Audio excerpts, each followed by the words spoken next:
Co jest takiego najgorszego, co się może stać?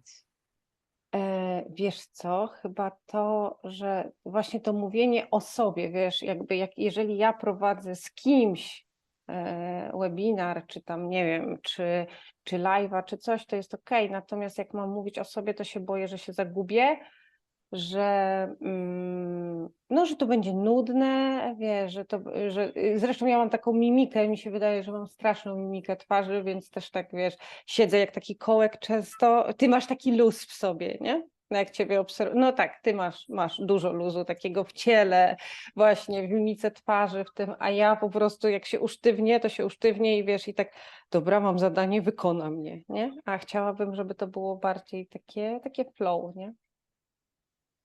No i też to No, mówienie o sobie, nie? To jest takie z siebie, o sobie i jakby pokazywanie swojej wiedzy. O tak, to jest trudne.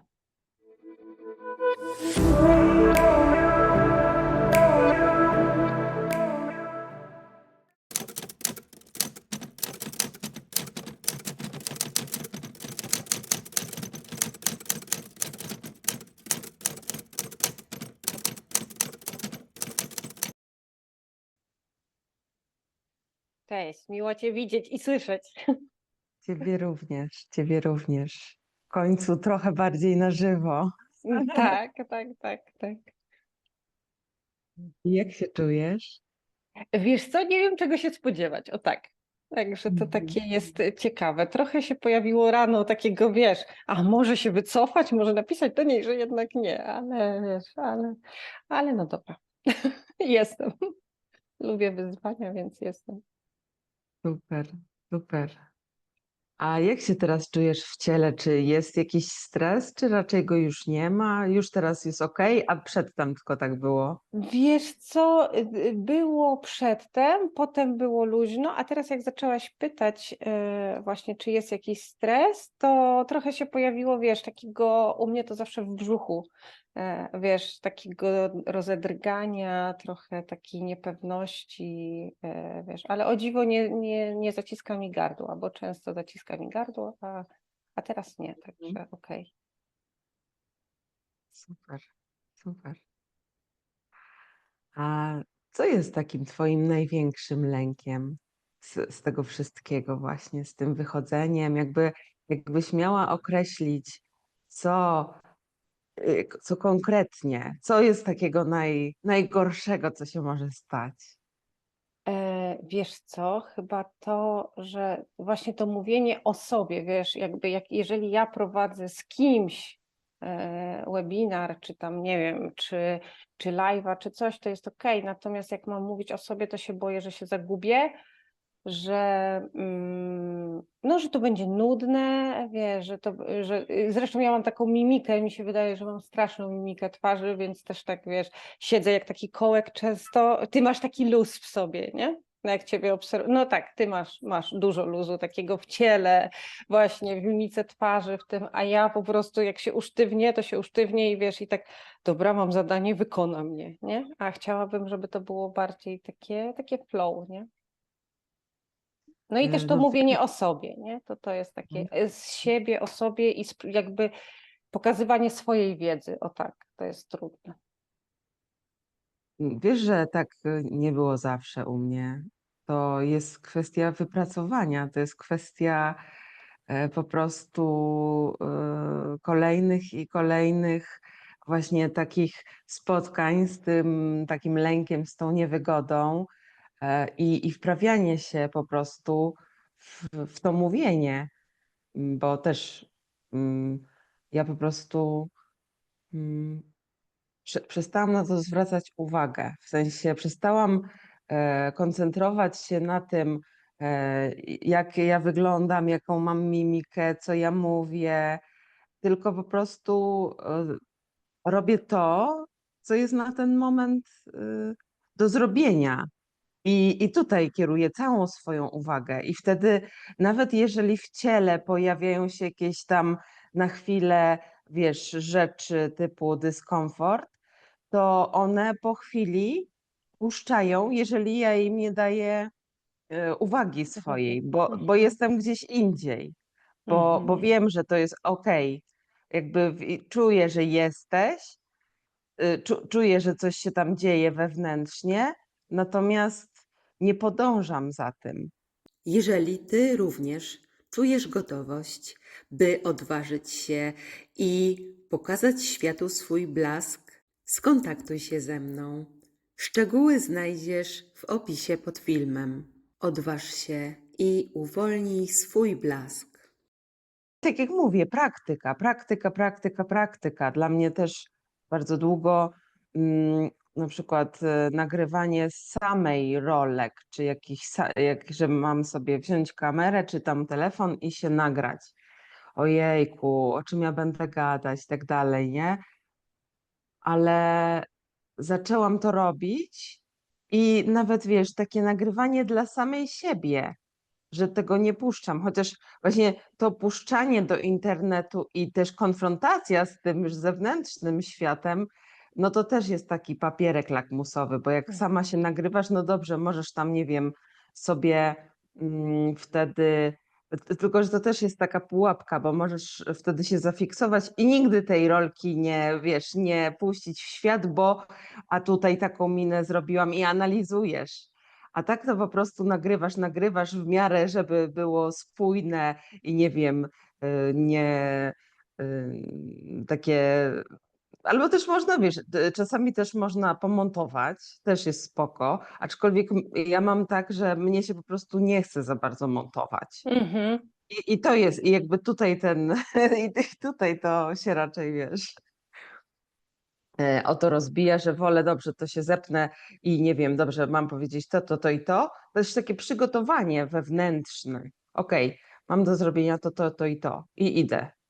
Czy się pomylę, czy tam będzie krzywo, czy yy, nieważne, tak? Jakby sam przekaz jest najważniejszy. Mhm. No właśnie, a propos przekazu, co byś chciała o sobie powiedzieć? Kim jesteś i jakie niesiesz ze sobą, jaki blask niesiesz do tego świata? Wiesz co, no kim jestem? No, z zawodu to jestem kosmetologiem w ogóle. Takie mam wykształcenie, jestem kosmetologiem, pedagogiem. Natomiast to, co niosę, no to od długiego czasu pracuję z ludźmi poprzez ciało, poprzez to, że no poprzez emocje, tak, które są w ciele, uwalniamy te emocje, poprzez to, że no jestem trochę taką osobą, która no nie wskazuje drogę innym ludziom, ale jakby pomaga im odnaleźć ich ścieżkę. I myślę, że to jest takie to, co jest takie moje, tak, że jak ja to mówię, jestem takim kopniakiem trochę dla innych, wiesz, taką nogą, co kopie po pupie wtedy, kiedy ktoś się zatrzyma, kiedy nie wie, kiedy chce zmienić coś w swoim życiu, a mu nie idzie, i poprzez to, że trafia do mnie, no to właśnie nad tym pracujemy, rozmową, ciałem, masażem, zabiegami różnie, wiesz, to jest różna praca, ale chyba to jest takie moje główne trendy, znaczy główna rzecz, którą się zajmuję, to chyba takie wspomaganie jakby innych. A jak taka osoba przychodzi do ciebie i mówi właśnie, że się boi i boi się zrobić ten następny krok, to co ty jej mówisz? Wiesz co, najpierw słucham, bo jestem słuchaczem, nałogowym słuchaczem. Później rozmawiamy, takim moim, wiesz, hobby jest psychologia, jakieś różne odłamy psychologii i tak dalej, więc nie jestem psychologiem, nie jestem psychoterapeutą, natomiast co jej mówię? Zadaję pytania raczej. Wiesz, prowadzę, tak, w taki sposób, żeby to była ścieżka konkretnie tej osoby, żeby nie wpływać na tą osobę, tylko żeby po prostu ona mogła odkryć dzięki właśnie pytaniom, dzięki temu, co się dzieje w niej, no co chce zmienić w swoim życiu, tak? I później albo zostaje ze mną, albo jeżeli to wymaga jakiejś innej pracy u innego specjalisty, nie wiem, innego prowadzenia, no to wtedy też znajdujemy tych specjalistów. Także w ten sposób działam. A to robisz online, czy na żywo, czy Nie, i tu, i tu? na żywo, raczej na żywo w gabinecie, ostatnio online, ponieważ ja pracuję też tetą, pracuję w Theta Healing, więc ostatnio od jakiegoś czasu, od jakiegoś pół roku pracuję także online, tylko taką terapią gadaną powiedzmy, ale mój żywioł to jest ciało, tak? To jest praca z ciałem, to jest praca z dotykiem, to jest praca z emocjami zamkniętymi w ciele i poprzez właśnie takie zbliżenie się do ciała, czucie ciała, no to jest, to jest mi dużo łatwiej też jakby być w kontakcie z tą drugą osobą i też to prowadzenie jest takie no, wielopoziomowe właśnie wtedy. Mhm. Wsparcie, bo to jest bardziej wsparcie, tak? Wiadomo, że jeżeli osoba, która przychodzi do gabinetu nie chce tej zmiany, to się nic nie zadzieje, tak? Natomiast jeżeli jest gotowa na zmianę, no to się zadziewa to, co się ma zadziać. Mhm. Super.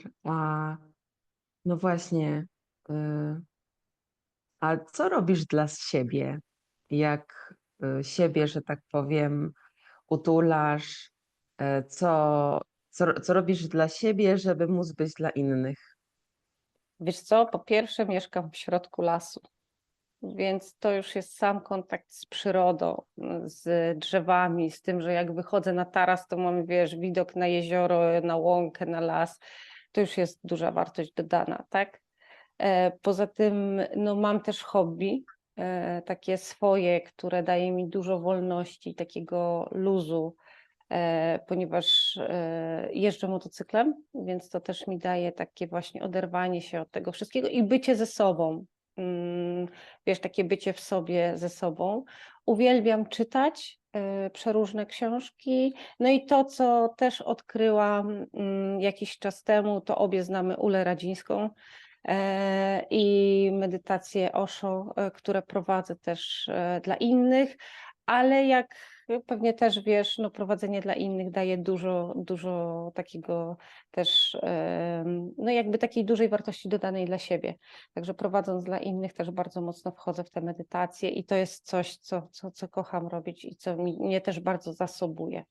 Chodzę na masaże oczywiście, też mam sporo znajomych z tutaj merowców, czyli tak, ponieważ ja pracuję merem, więc sporo mam osób. Chodzę do Moniki Malon, pracuję z nią też dużo z ciałem sama, ale tak na co dzień, no to ten las, ta przyroda mnie tak zasobuje chyba najbardziej. Mhm. Tak, to jest taki zasób naturalny, który mamy na szczęście i fajnie jest go mieć też w zasięgu ręki, tak jak ty. Mhm. A jak się stresujesz, jak masz takie nagłe, że tak powiem, sytuacje, które gdzieś cię wybijają, to co wtedy robisz? Co Wiesz tak, co, tak na bieżąco, że tak powiem. Nie chodzi o taką higienę codzienną, tylko o taką bieżącą. wiesz co, ja bardzo jestem w ciele wtedy. Bardzo się kontaktuję z tym, co się dzieje w moim ciele. Pracuję oddechem, pracuję taką uważnością, wiesz, gdzie to jest, jakie to jest dla mnie, co mi to robi i przepuszczam to po prostu przez siebie, tak? To jest to, co mogę zawsze zrobić i zajmuje mi to chwilę.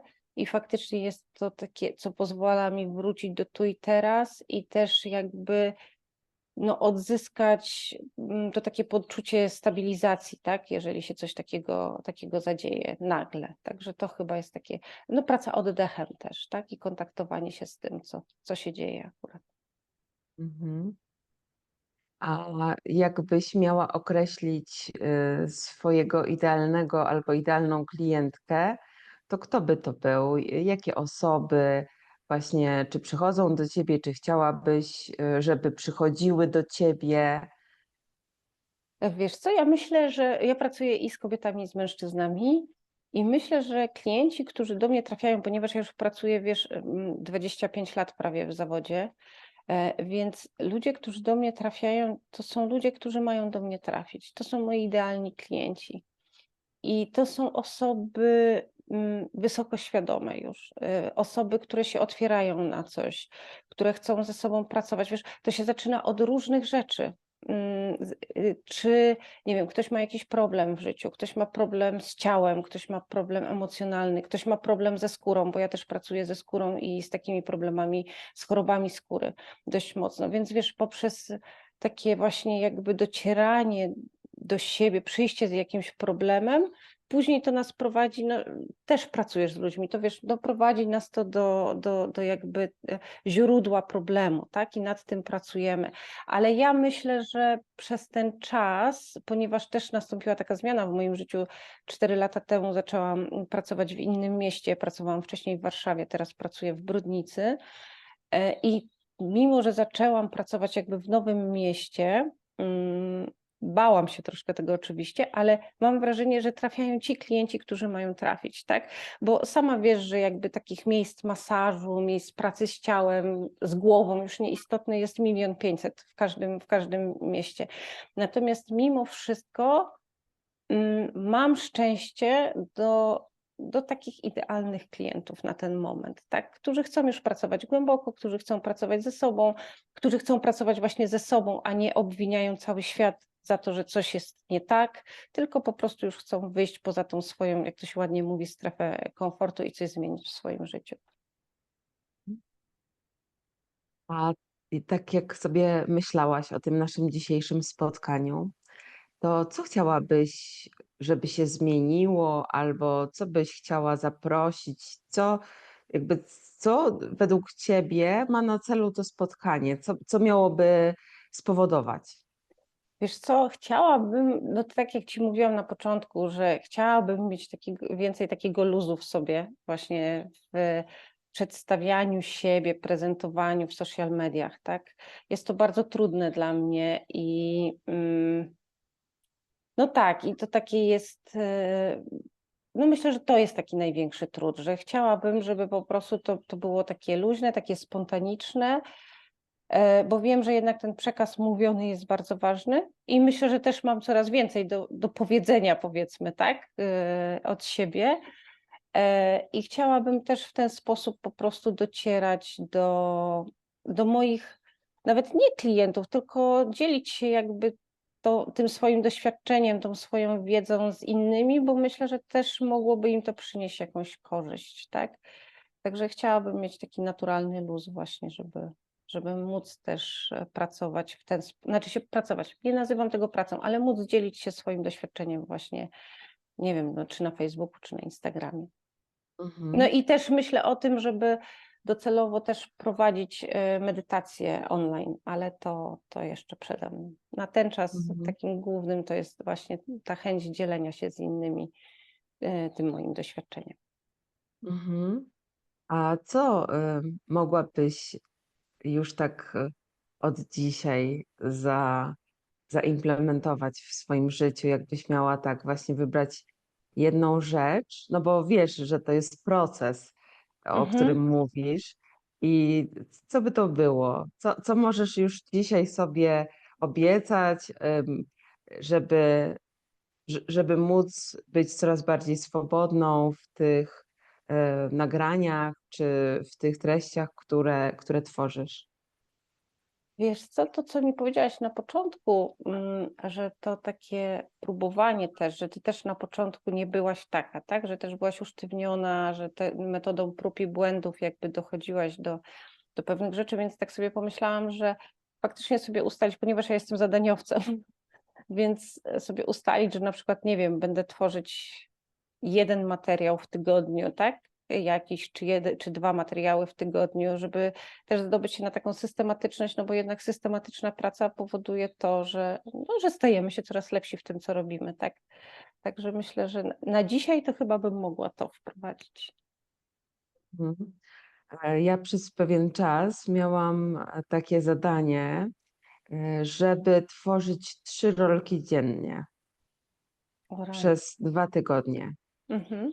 I no było to trochę karkołomne na zasadzie, że ja w sumie nawet już nie wiedziałam, o czym ja mam mówić, Mhm. albo co to miałoby być.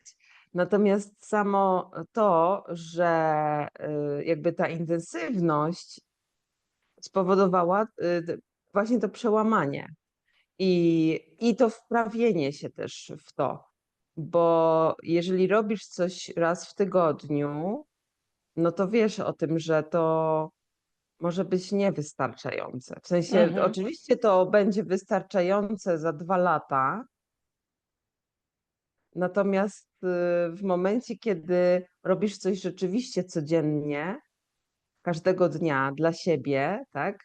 I z takim też poczuciem, że to robisz dla siebie, to zupełnie też zmienia to niejako wagę tego, co tworzysz.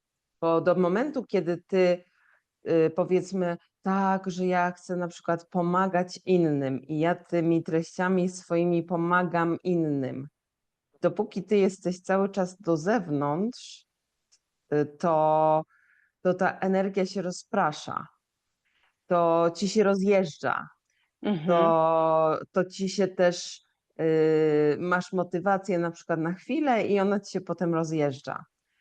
Ale w momencie, kiedy ty sobie ustalisz, że ty to robisz dla siebie, bo jesteś dla siebie ważna, bo chcesz właśnie takiego skilla nabrać jak prawda, nagrywanie się, to wtedy dopiero i masz większą motywację i ta czuła dyscyplina, w której stajesz codziennie. Wiesz, nawet jeżeli to ma być postawienie kamery i nagranie, nie wiem, twojej porannej praktyki, czy czegokolwiek, jak, nie wiem, masujesz kogoś, albo wiesz, no tego typu rzeczy, że ty nie musisz cały czas gadać, tak? Mieć kamerę przed nosem i gadać.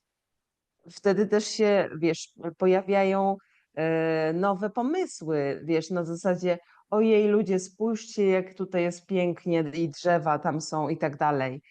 Że gdzieś tam, wiesz, po prostu zaczynasz relacjonować po prostu swoje życie i to jest najbardziej kręcące też dla innych. Niekoniecznie gadająca głowa za każdym razem, która tam prawi morały albo mówi jakby co jej się tam wydaje na temat świata, nie?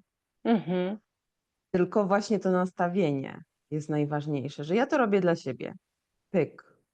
I tylko i wyłącznie dla siebie. Inni mogą z tego skorzystać, ale ja to robię dla siebie. Okej. A widzisz, to jest bardzo ciekawe, nie? Że właśnie zmienić perspektywę, nie? Tak, i tak jest ze wszystkim. Właśnie czy z praktyką, czy nawet z tym, co robisz profesjonalnie, że jakby teoretycznie to się dzielisz i tam pomagasz innym, natomiast robisz to dla swojego wzrostu, dla swojej eksploracji tego świata, tak? Dla poznawania jeszcze głębiej, mocniej technik, którymi się posługujesz, do poznawania większej ilości ludzi, do robienia sobie też takiej mapy właśnie z czym najczęściej na przykład przychodzą ludzie i obserwacji tego, nie? Że nie wiem, tak jak mówisz, pracujesz już bardzo wiele lat, masz doświadczenie i widzisz na przykład, jak się zmieniają po prostu ludzie ich problemy, tak, że i inne problemy ludzie mieli 25 lat temu, jak zaczynałaś pracę, a inne mają dziś. I z tego też czerpać, nie? Z tego też czerpać inspirację. Do ciebie przychodzą ludzie i ty masz już gotowy materiał na to, żeby po takiej wizycie nagrać kamerkę pod tytułem na przykład, nie wiem, no nie wiem, co ty mówisz tym ludziom, ale ktoś przyszedł na przykład, nie wiem, z bólem pleców i ty mówisz, jakby już to powiedziałaś do niego, żeby, nie wiem, siedział prosto, tak, ja teraz już się śmieję, ale wiesz o co chodzi i nagrywasz taką kamerkę, że przychodzą do mnie ludzie bardzo często, których bolą plecy. Wiecie co, to wcale nie jest takie trudne, ale wystarczy siedzieć prosto. I tyle, nie? Wiesz o co chodzi, to są takie, że nie potrzeba jakichś wielce wymyślnych rzeczy. Im prościej, tym lepiej. Im prostsza forma, im tak naprawdę prostsze to ten temat, który dostajesz sama, bo czasami Mhm. tak jest. Sama wiesz, że tak jest, że nagle na przykład przychodzą ci ludzie z tym samym tematem, Tak, często tak jest. Mhm. albo nawet jeżeli powiedzmy nie z tym samym tematem, to gdzieś na przykład w tym temacie jakiś jeden element się powtarza. Mhm. Tak, bardzo często tak jest, no, że tak grupami przychodzą, o tak, Mhm. nie bym powiedziała. Te problemy, o tak. Mhm. A tak jakbyś mogła powiedzieć na przykład teraz, obecnie, z czym ludzie przychodzą najczęściej? Wiesz co, w tej chwili tak sobie myślę, no wiesz, najwięcej mam takich osób między 40 a 55 rokiem życia. I jeżeli chodzi o kobiety, to jest taki moment, gdzie dzieci wyfruwają z gniazda, i z powrotem zmienia się jakby ich życie, tak? Czyli zostać, odejść, jak zmienić swoje życie, znaleźć hobby, co zrobić z tą pustką, jak ją zapełnić, tak? To jest chyba to, co tak najczęściej się teraz, z czym się najczęściej teraz spotykam.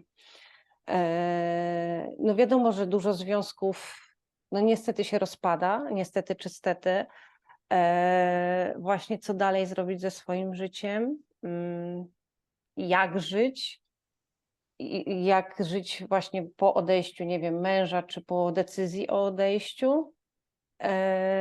A jeżeli zostać, no to jak to od nowa ułożyć, tak? No bo to też jest kwestia takiego nowego powrotu, tak? Także chyba to takie najczęstsze tematy teraz. Mhm. No i co ty im wtedy mówisz? Wiesz, no to wszystko zależy od tego, co one postanowią, tak? Szukamy, po prostu szukamy, tak? Jeżeli postanawiają zostać ze swoim mężem czy ze swoim partnerem, no to wtedy szukamy, co by mogli razem, tak? Co można zaproponować, co można znaleźć, jak się odnaleźć, jakie kroki. Jeżeli postanawiają odejść, no to też konkretnie, tak? Już też jak to zrobić, no bo dorosłe dzieci też bardzo cierpią przy rozstaniach rodziców, tak? Więc też jak zadbać o rodzinę, chociażby nawet o męża, tak? Bo często to nie są rozstania takie, że ktoś kogoś zdradził, że po prostu coś się wypaliło, tak? Jakaś misja się zakończyła i okazuje się, że już nic nas nie łączy, tak? I po prostu jak to wszystko zrobić, żeby była jak najmniejsza strata taka emocjonalna dla wszystkich też, tak? I wtedy szukamy już konkretnych kroków. Wiadomo, że każda sytuacja jest troszkę inna, więc też staramy się indywidualnie po prostu to ugryźć, tak? Też sprawdzam, co się dzieje w ciele, bo często jest tak, że głowa mówi jedno, ciało mówi drugie. Więc też sprawdzamy, szukamy, jaka jest tak naprawdę prawda. O tak, co tam się dzieje w tym ciele, w tym naszym układzie nerwowym. I wtedy też dopiero jakby klientka czy klient postanawia, co dalej, tak? Jak działać i jakie kroki podejmować. Ale to jest bardzo indywidualne. Także tak pracujemy, no, w ten sposób. Mhm. A tak jakbyś miała powrócić do siebie, Mhm. to z czym obecnie, jakby, jakie jest twoje największe wyzwanie na ten moment? Oj, na ten moment, wiesz co? Albo w ogóle tak przez życie, co się tak najbardziej przytacza, co by, no, jakby gdzie ty jesteś w środku? Wiesz co, w środku teraz to jestem na etapie zapuszczania korzeni. Tak naprawdę dopiero. Wiesz, całe życie byłam takim podróżnikiem trochę. Najpierw zewnętrznym, później wewnętrznym, a w tej chwili właśnie jakby zmiana tego mojego stylu życia powoduje to, że jestem na etapie ukorzeniania się. I to jest takie ciekawe doświadczenie, ponieważ ja też jestem przed 50, już teraz mogę powiedzieć, że przed 50. To wiesz, to jest taki etap dość późny na takie rzeczy, tak? I to jest, no tak, jestem też obserwatorem swojego życia, więc dla mnie jest to dość trudne, ale bardzo ciekawe doświadczenie, żeby jednak zostać, żeby wytrwać, jakby, żeby nie uciekać, wiesz, bo to też jest takie, żeby się zderzać z tym, co trudne, no i żeby zbudować jakby swoje miejsce na ziemi tak naprawdę pod każdym względem, bo nie tylko zewnętrznie, ale znowuż też wewnętrznie, tak, żeby stanąć do tego. Także chyba na takim etapie teraz jestem. No, ale tak, ale jest to ciekawy etap bardzo, czasem trudny, ale też bardzo radosny. Także trochę się tym cieszę, znaczy się trochę, cieszę się tym tak naprawdę, ale też mam trochę takiego, wiesz, żalu za tym, co było, że może jeszcze poszukać, może jeszcze, wiesz, podróżować tak czy inaczej. A z drugiej strony już też bardzo chcę osiąść, też mam właśnie takiego bardzo kochającego męża, więc to wszystko jest jakby razem tak połączone, że to jest chyba takie teraz takie moje, tak? A w tym wszystkim trafiają do mnie ludzie, którzy znowu zmieniają swoje życie w drugą stronę często, więc to też jest takie ciekawe zestawienie, że wiesz, że tutaj ja zapuszczam korzenie, a ktoś właśnie wypływa gdzieś, więc jest to takie i łatwe, i trudne jednocześnie. O tak. Mhm.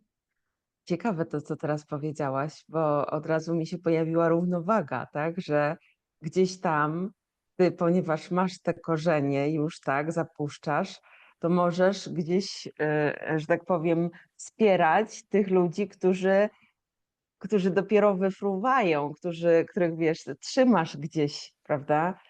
Natomiast to też jest piękne, bo to, co mówisz, to możesz swoim doświadczeniem dzielić się, bo masz to doświadczenie tego fruwania, masz to doświadczenie tego podróżowania. I myślę, że to jest też taki ogromny atut twój, że nie mówisz teoretycznie, tylko z własnego doświadczenia. Tak. Ja to już mam za sobą i właśnie jestem na etapie zapuszczania korzeni, ale mogę wspierać te osoby, które chcą ruszyć, które chcą być, które chcą dostać skrzydeł, które chcą polatać, które chcą popodróżować, tak? Bo wiem, jakie to jest i wiem, że jest to bardzo ważny etap w życiu i że jest bardzo potrzebny też, tak? Także jak ktoś, często jest tak w życiu, że wiesz, że ludzie zaczynają od zapuszczania korzeni, tak? Tworzą dom, rodzinę, a później się to wszystko zmienia. A jednak ten etap podróży jest dość istotny, uważam, w życiu. Tak jak mówiłam, czy zewnętrznych, czy wewnętrznych, tak? Bo tak naprawdę no, można świetnie podróżować, nie ruszając się z domu, ale jest to bardzo ważne, żeby dać sobie tą wolność, nie? Tak, zdecydowanie. I pozwolić sobie też na nieznane, na coś, co jest nowe, co jest może trochę właśnie związane z wyjściem z tej strefy komfortu, z jakby przekroczeniem tego lęku. Tak, tak. A właśnie, jakbyś miała tak e, komuś coś powiedzieć na e, na temat tego lęku, to co by to było? Na temat lęku przed Tak, podróżowaniem. no w ogóle takiego lęku no, przed ruszeniem, chociażby przed. Wiesz co, żeby mimo lęku otworzyć to okno.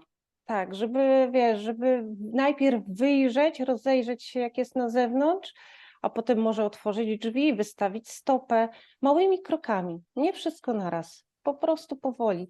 Zrobić jakieś małe coś, czego się nie robiło do tej pory, tak? To tak jak ja spotykając się z tobą tutaj, no jakby też przekraczam swoją strefę komfortu, bo jest to pierwszy raz o mnie, o tak. Jest to pierwszy raz coś takiego, że ty mnie pytasz, ja odpowiadam, tak? Że ty jakby prowadzisz, a ja muszę wyjść ze swojej strefy komfortu. Ale chciałam to zrobić i tak jak rozmawiałyśmy na początku, no już tak mówię, dobra, napiszę do niej, że nie, ale trzeba być twardym. I takie to jest, tak, że po prostu małymi kroczkami możemy się zawsze cofnąć, możemy wrócić do tego, co było, tak? Ale to otwarcie jest bardzo ważne, no bo tak naprawdę nie wychodząc z domu nie wiemy, co jest poza, tak? Nie wiemy, jaki jest świat. Wiesz, dla mnie duże było na przykład przeprowadzenie się z dużego miasta, no bo mieszkałam w Warszawie kupę lat i takie bardzo, to było no, duże przeprowadzić się w środek lasu i zacząć jakby po 17 latach prowadzenia własnej firmy w Warszawie, wiesz, zacząć wszystko od początku, tak? Ale mimo wszystko małymi krokami to zrobiłam, tak? Czyli najpierw jedna noga tam, druga tu i wiesz, tak coraz bardziej wychodziłam w tą stronę i okazało się, że po jakimś tam czasie to było bardzo dobre, tak? Ale lęku, strachu, w ogóle jakichś obaw było na co niemiara. Także myślę, że najważniejsze to jest zrobić pierwszy mały kroczek, ale też się nie bać porażki, że w razie czego zawsze można wrócić do tego, co było, tak? Zawsze można zamknąć te drzwi, jeżeli ktoś poczuje, że to nie jego, że jednak ten świat jest za duży, nie wiem, za bogaty, za jakiś tam, tak? Także myślę, że najważniejsze to jest po prostu wystawić tą część siebie, która jest, no właśnie, tą zalęknioną część siebie, tak? Chociaż na chwilę. Wiesz, ja mam dużo takich doświadczeń, bo też tak wrócę jeszcze raz do Uli.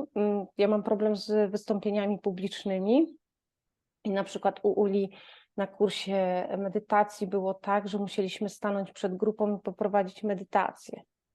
I to było dla mnie ogromne doświadczenie. Ja mam lęk przed oceną, tak? I to było coś, co mnie skosiło naprawdę na długo, ale ja jestem to minęło ponad 2 lata, jestem jej do tej pory wdzięczna za to doświadczenie, tak?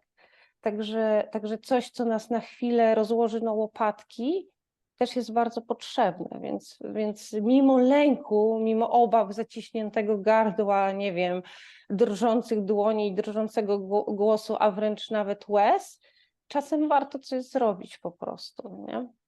Żeby zobaczyć, jakie to jest. Może nie od razu czasem, tak? Bo czasem jest tak, że otworzymy te drzwi, zamkniemy. Nie wstydzić tego. Tak, że po prostu otworzymy drzwi, zamkniemy, ale za jakiś czas znowu będziemy chcieli je otworzyć. Więc to jest takie, nie? To tutaj mi się przypomniało mój kurs medytacji aktywnych, który zrobiłam w Grecji 8 lat temu. I było bardzo podobnie, że ja w ogóle przed wystąpieniami publicznymi, a jakby bądźmy szczere, że w trakcie kursu i po kursie, szczególnie właśnie w tym, bo ja to w ośrodku robiłam, jak miałam pierwszą medytację poprowadzić, po prostu wejść, otworzyć, powiedzieć dzień dobry, otworzyć książkę, przeczytać instrukcję, zapytać, czy ktoś ma pytania i włączyć play. Czyli to nie jest coś, że ja muszę się jakoś wiedzą dzielić, jakimś nie wiadomo czym. I ja w ogóle miałam atak paniki, jak miałam pierwszą poprowadzić medytację. Ja powiedziałam, ja tego nie zrobię. Ja chcę zrobić. Natomiast właśnie też wystawianie się na to codziennie, tak? Bo ja od razu musiałam to robić codziennie tam będąc, spowodowało, że ja nie mam zupełnie takich problemów już. Że nawet jeżeli jest ten taki mały dreszczyk emocji, to jest to dreszczyk, a nie jest to ogromny, paraliżujący lęk, który po prostu ogarnia całe moje ciało. I taka jest różnica. Różnica jest w praktyce, w niczym innym. Tak, dokładnie o to chodzi. I tak jest w życiu, nie? Że jeżeli chcemy coś zmienić, to mówię, nie wszystko naraz, tylko małymi kroczkami, ale codziennie, tak? Właśnie jak się nie podoba, to wrócić. jak za jakiś czas przyjdzie ta odwaga do działania, spróbować jeszcze raz, tak? Tylko, że to takie jest. Tak, no ten kurs u Uli to faktycznie tych medytacji aktywnych był właśnie dla mnie przełomowy, bo później po tym kursie miałam jeszcze, ponieważ ja czasem prowadzę szkolenia też dla firmy kosmetycznej i kiedyś wystąpienie przed w ogóle jakąkolwiek grupą ludzi było dla mnie, no nie, po prostu nie. A potem miałam wystąpienie dla 70 osób i było super, tak? I to jedno doświadczenie spowodowało otwarcie się na to, żeby po prostu doświadczać tego dalej, tak? I już to było dużo, dużo łatwiejsze. Także no właśnie takie to jest.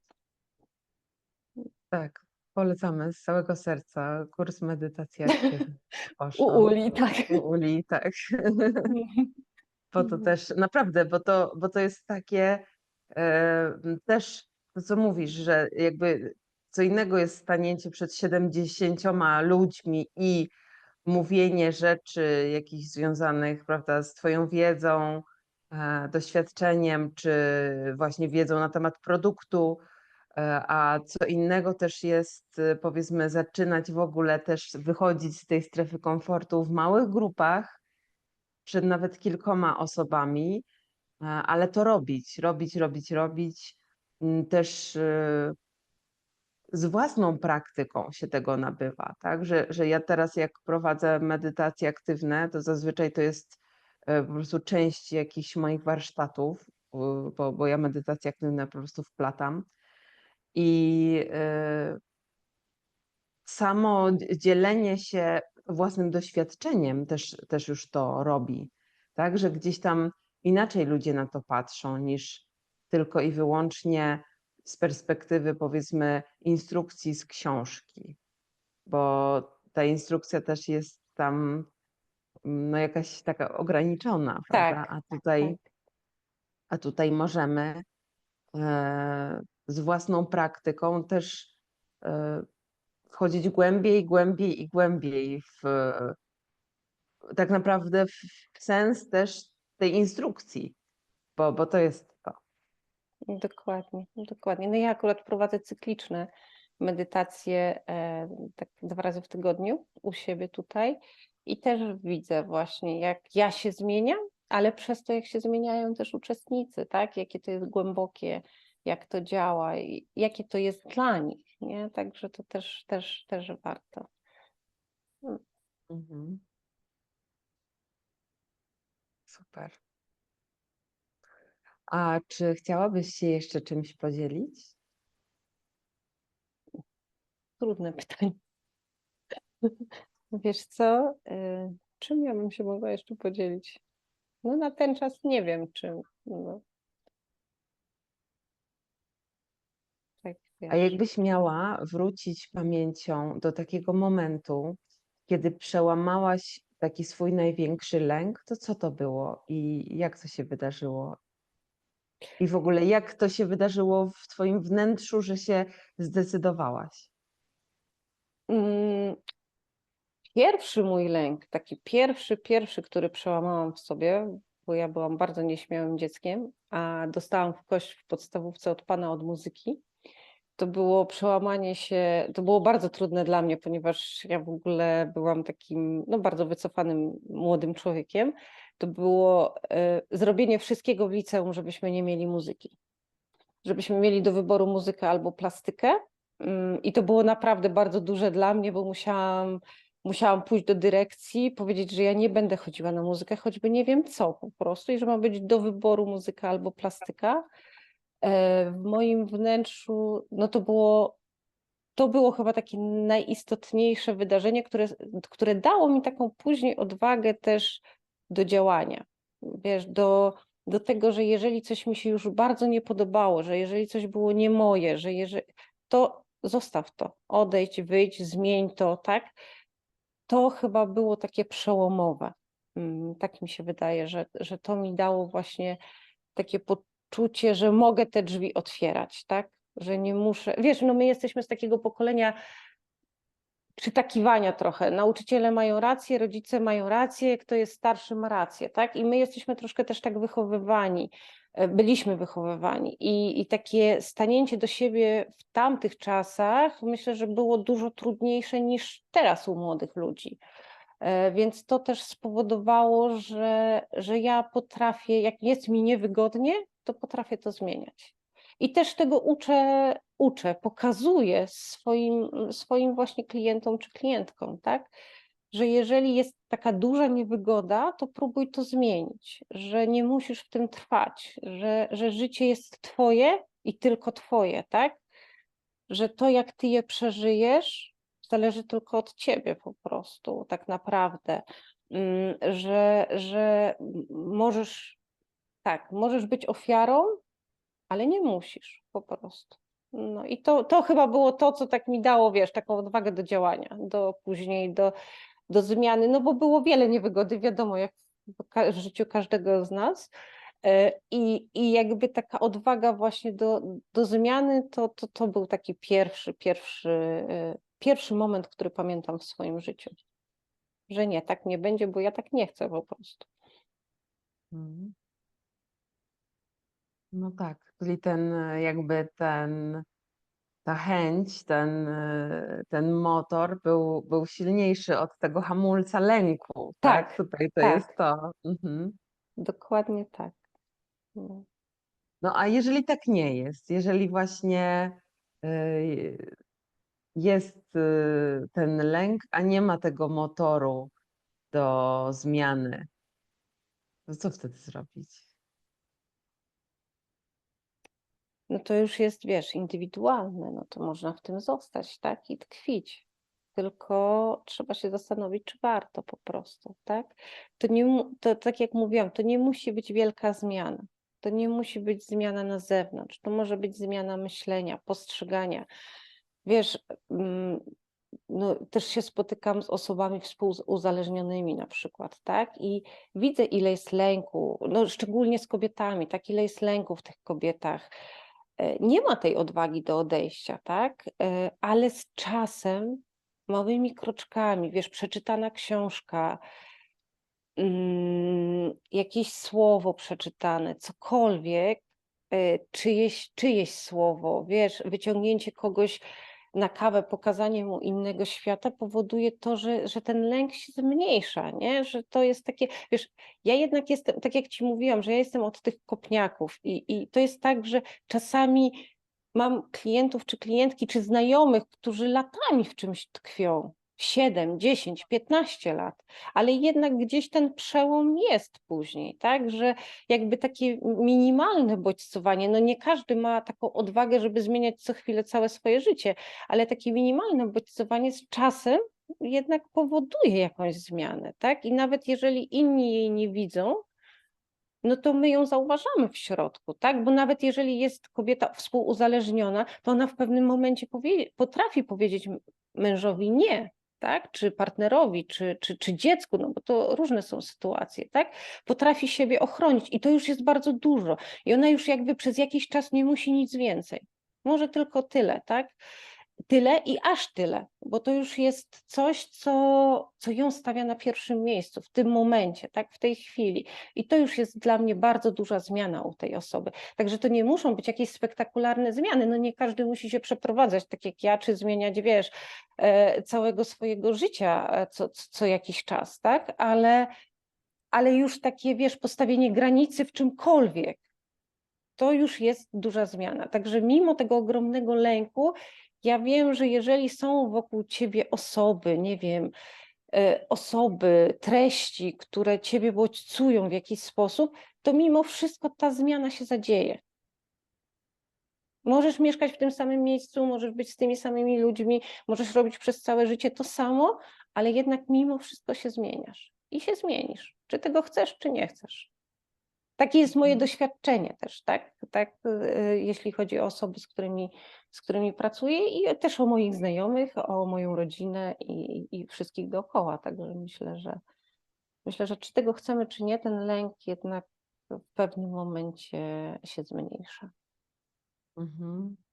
A jeżeli No tak. ktoś już jest tak bardzo uparty, że nie chce tej zmiany, no to nie, no to będzie w tym trwał, tak, no ale to już jest jego wybór. Jego świadomość, jego wybór. Tak, no jesteśmy ciągłą zmianą tak Mhm. naprawdę. Jesteśmy po prostu nieustającym procesem, czy tego chcemy, czy nie. I to, co mówisz, że czasami wystarczy taka praca małą łyżeczką właśnie ku zmianie dla siebie na przykład, robienie czegoś tylko dla siebie. Tak. Bo, no, Wiesz, ja też jestem po takim szkoleniu, po 2-letnim szkoleniu MER właśnie. To jest masaż.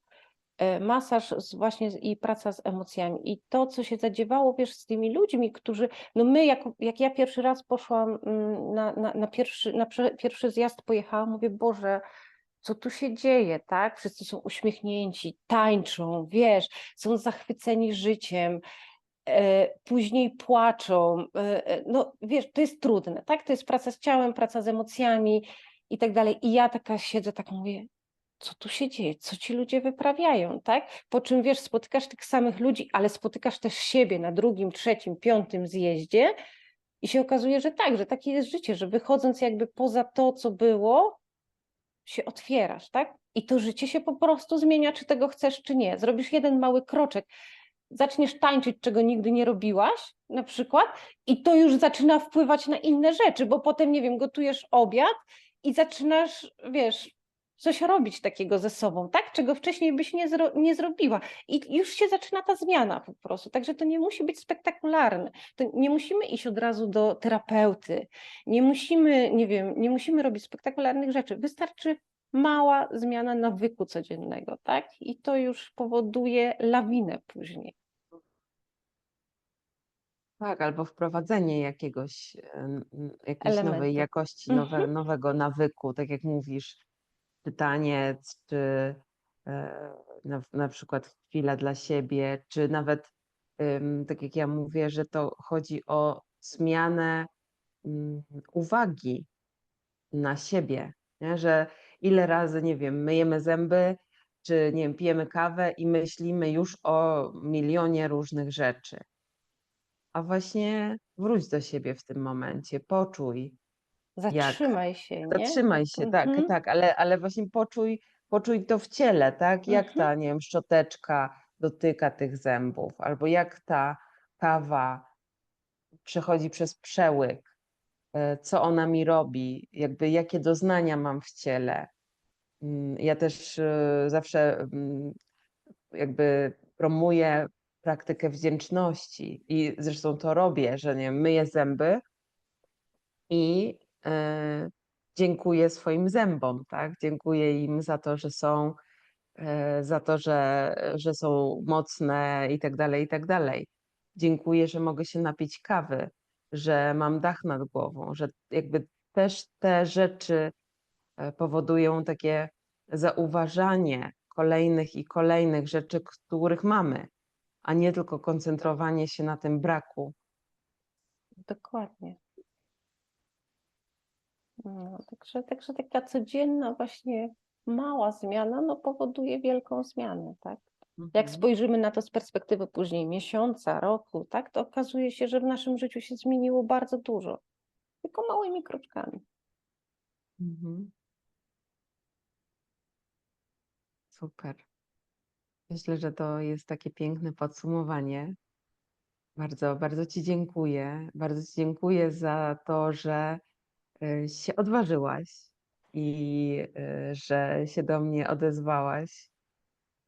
Bardzo trzymam za Ciebie mocno kciuki w Twojej podróży do właśnie do stawania przy sobie w odwadze, w rozkwitaniu swojej własnej mocy i, i co? I wszystkiego, wszystkiego dobrego. Mam nadzieję, że się będziemy mogły poznać osobiście.